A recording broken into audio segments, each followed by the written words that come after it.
Halo, selamat datang di podcast Ebit episode 2.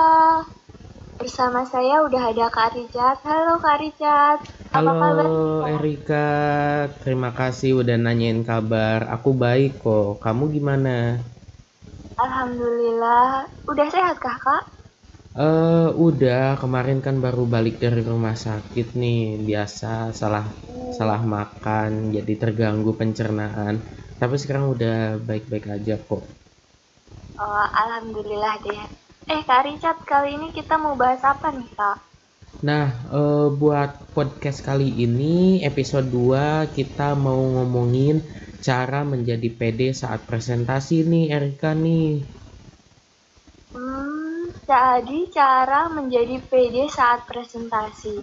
Nah Kak, sebelumnya menurut Kak Richard sendiri, presentasi itu apa sih Kak? Nah, menurutku presentasi itu adalah suatu kegiatan berbicara di hadapan banyak hadirin atau salah satu bentuk komunikasi. Nah, presentasi merupakan kegiatan pengajuan suatu topik, pendapat, atau informasi kepada orang lain gitu, Erika. Oke. Kak, gimana sih caranya biar kita siap secara mental dan siap secara materi saat presentasi? Nah, pertama nih kita harus siapin materinya dulu kan. Nah, dalam penyiapan Hmm, materi itu, yang pertama yang harus kita lakukan adalah melakukan deep learning. Nah, apa itu deep learning? Deep learning itu adalah pembelajaran secara mendalam bagi apa yang teori yang akan kita sampaikan, bagaimana teori kita akan sampai kepada orang lain, seperti itu. Nah, juga perlu diperhatikan bahwa tata cara kita dalam membuat sebuah teori yang baru atau kemudian kita melampirkan teori tersebut kepada orang lain ini bakal diterima atau enggak. Nah, sertakan bukti data-data yang kuat kayak gitu, Erika. hmm, nah, Kak, kalau dalam eksekusinya ini kan katakanlah seseorang menderita demam panggung nih, Kak. Harus gimana tuh? Kalau aku sih biasanya ya, kalau aku sih biasanya megang sesuatu kayak megang pulpen atau megang pensil atau pegang catatan kecil untuk sewaktu-waktu misalnya kayak AE. Nah, kayak gitu kan itu jelek banget kan waktu presentasi. Oh, Itu kan jelek banget ya Erika ya. kayak grogi gitu. Kalau Heeh. rapat hadirin juga percuma, nganggep semua orang nggak ada juga percuma. Iya, nah itu Jadi, pendapat yang salah Erika. Kalau kita menganggap mm-mm, semua orang itu tidak ada waktu presentasi, berarti kamu sia-sia ya. dong ke depan. Kamu ngapain ke depan presentasi seperti itu, Erika? Oh iya Oh, nggak tadi, ada orang gitu ya. iya Erika, jangan kayak gitu. Kan ada yang sempat bilang, apa? Anggaplah semua audiens kamu itu sapi atau batu, ya jangan gitu juga. Betul, betul. Heeh. Salah ya, Kak, berarti. Ih, salah besar.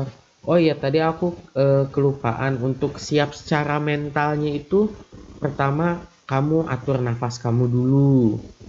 Seperti itu, Oke. Erika. Heeh. Kemudian kalau misalnya kamu di atas panggung, biasakan kamu membawa air putih.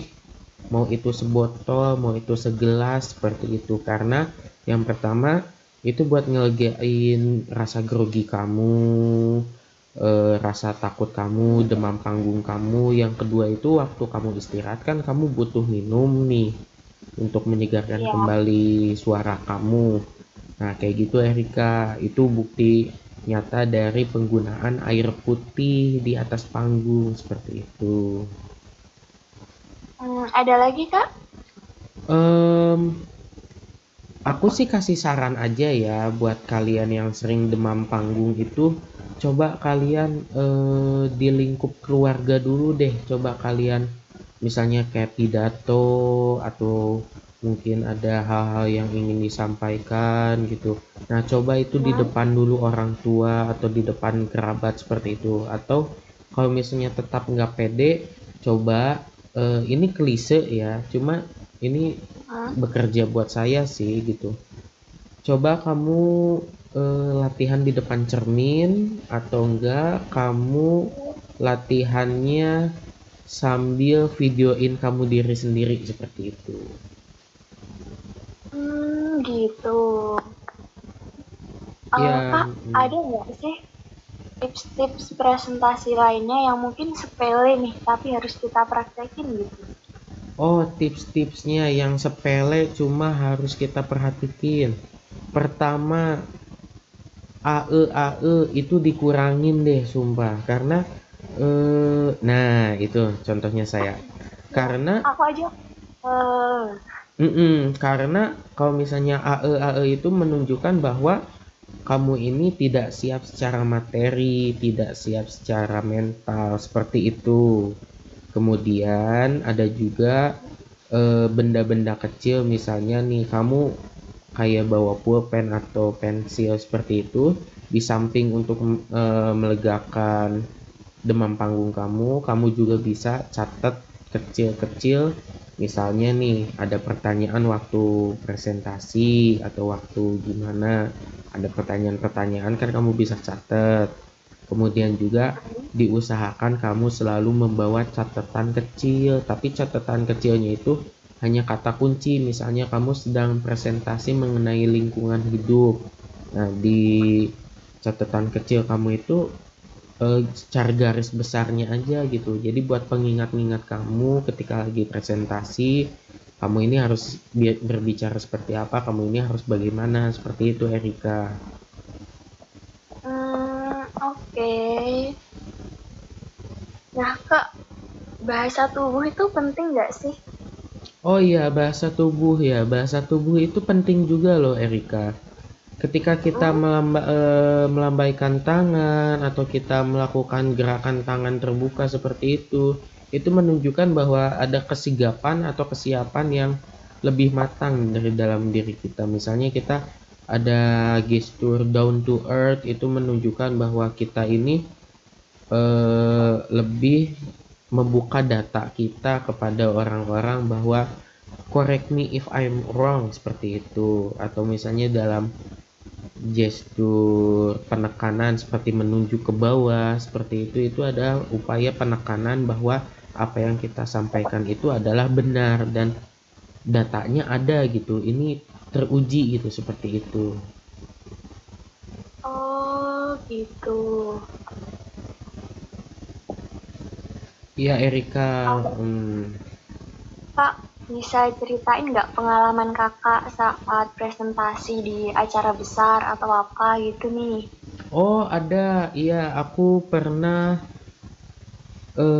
pidato singkat waktu acara promosi launching handphone smartphone Honor Indonesia. Aku pernah tuh sekali. Nah, Oh iya, gimana tuh? nah itu eh aku itu nervous nih. Aku nervous, aku nggak tahu apa-apa karena itu kan secara ngedadak, secara apa. Tapi aku langsung buka HP, aku cari tahu perusahaannya itu seperti apa, penjualannya seperti apa. Jadi seorang yang akan melakukan pidato pun harus sering latihan untuk membaca Erika, seperti itu. Harus cepat membuat kesimpulan seperti itu. Mm-mm. Kemudian juga waktu aku berdiri di panggung nih ya, sempat demam panggung juga. Akhirnya aku bawa HP ini meskipun terlihat nggak sopan ya, menggenggam HP saat presentasi. Cuma waktu itu kebetulan acaranya handphone, jadi aku pinjem Mm-mm. handphone yang dipajang itu. Jadi seakan-akan aku Oh, ini sedang menjelaskan ini loh HP yang terbaru dan begini begini begini begini seperti enggak. itu. Jadi ada saat-saatnya untuk improvisasi, itu juga perlu. Itu sangat diperlukan dalam pidato atau presentasi yang namanya improvisasi itu. Aku sempat baca nih Kak, kayak benda-benda yang kita pegang saat presentasi gitu disebut totem gitu. Iya, totem. Totem itu sebetulnya benda kecil ya, benda kecil seperti Oh, misalnya cincin atau gelang atau kalung seperti itu. oh, Mm-mm. oh. Dan Berarti bisa apa aja ya, Kak? iya betul. Dan misalnya kamu punya pensil keberuntungan nih, itu disebut totem bisa. Atau mungkin kamu punya penghapus keberuntungan, dengan menggenggam Oh, itu demam panggungmu mereda, itu bisa disebut dengan totem juga bisa.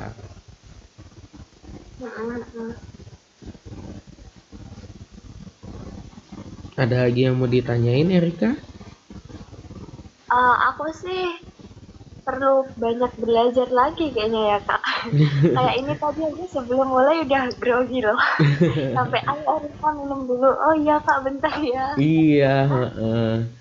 Ini Mungkin berarti buat pembelajaran kita semua sih, bagaimana caranya kita mengatur emosi kita saat presentasi itu sangat perlu ya. Mm-mm. iya. Karena kalau misalnya kita terlalu meledak-ledak atau misalnya kita terlalu lemas, itu kan mempengaruhi juga aura di sekitar kita. Coba biasakanlah apa itu namanya, tempatkan diri, misalnya kalau tentang pidato kemerdekaan ya wajib berkobar-kobar, masa iya pidato kemerdekaan lemas seperti itu kan. Ada Betul. juga yang saat presentasi dengan menggabungkan data seperti analisa data seperti itu, coba kita ada di beberapa tekanan waktu penyebutan data seperti itu, Erika. Hmm. Ada nggak sih Kak pengalaman yang kurang mengenakan gitu saat presentasi? Eh, pernah sih, aku lupa ininya, aku lupa isinya. Pernah. Terus Iya. gimana tuh? Terus ngeblank, asli. Aku ngeblank selama 1 menit. Ya udah, aku Itu sibukkan ngambil diri dengan minum atau baca catatan. Pada di catatan nggak ada apa-apa. Aku berusaha pikir ulang apa yang harus aku omongkan seperti itu. Cuma ya puji Tuhan, ternyata inget lagi gitu. berarti harus benar-benar siap gitu ya Kak. Kayak Iya, kalau biar nggak terjadi hal-hal kayak gitu. iya, memang eh, sebetulnya persiapan yang pertama itu selain dari teori ada persiapan dari mental. Kalau misalnya teorinya udah komplit tapi mental kamu belum siap, yang ada nanti kamu demam panggung tinggi atau grogi. Malah bisa demam Hmm. panggung ada yang pingsan loh. Oh, Ada yang seperti itu karena itu groginya itu udah memuncak gitu, jadi sudah tidak bisa dikendalikan. Makanya tadi kan saya sempat bilang bagaimana cara mengendalikan emosi kita seperti itu. betul. Heeh. Terakhir nih Kak, ada yang mau disampaikan lagi nggak? Satu pesan aja sih, jangan takut buat presentasi di depan banyak orang, gitu aja. Tapi ingat ya, harus tetap berhati-hati dalam pembawaan eh, logat, pembawaan volume berbicara, pembawaan muka, atau pembawaan apa itu namanya, body language, itu harus tetap diperhatikan. Dan juga ingat, mental kamu adalah gerbang dari kesiapan utamamu, seperti itu, Erika. Hmm. Jadi buat kalian yang mau presentasi nih, pertama harus siap terlebih dahulu materi yang akan dipresentasikan. Nah, sebisa mungkin gunakan metode yang benar kayak yang dijelaskan Kak Rica tadi, deep learning, Iya harus betul. diterapkan tuh penguasaan materinya secara mendalam dan menyentuh. Terus tadi ada kayak bawa benda kecil buat dipegang, istilahnya mengalihkan perhatian kita lah biar gak demam panggung. Terus body language lalu harus gerak-gerak gitu ya kak ya, Iya, nggak boleh tapi yang jangan tegang jangan terlalu dan hyperaktif juga, jangan sampai jingkrak-jingkrakan di panggung, jangan. Jadi cuma kayak iya mainin betul. tangan seperti itu aja. ya toleh kanan, toleh kiri ke audiens. Iya. Oke, makasih banyak Kak pengalamannya, makasih udah sharing. Oke, makasih juga Erika udah tanya-tanya nih. Ini juga kan merupakan podcast mingguan kita ya Erika, betul?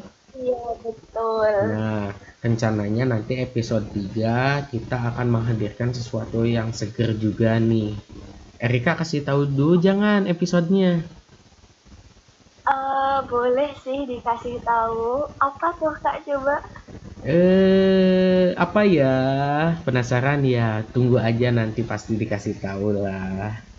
Pokoknya yang Apakah ada yang iya, yang bikin seger-seger gitulah biasa. Oke, makasih banyak ya Kak Richard ya. Oke, thank you Erika. Ketemu di podcast selanjutnya Kak. Aku diajak lagi nggak nih? Yo, pasti diajak dong. Oke, baik Kak. Makasih sekali lagi. Oke, thank you.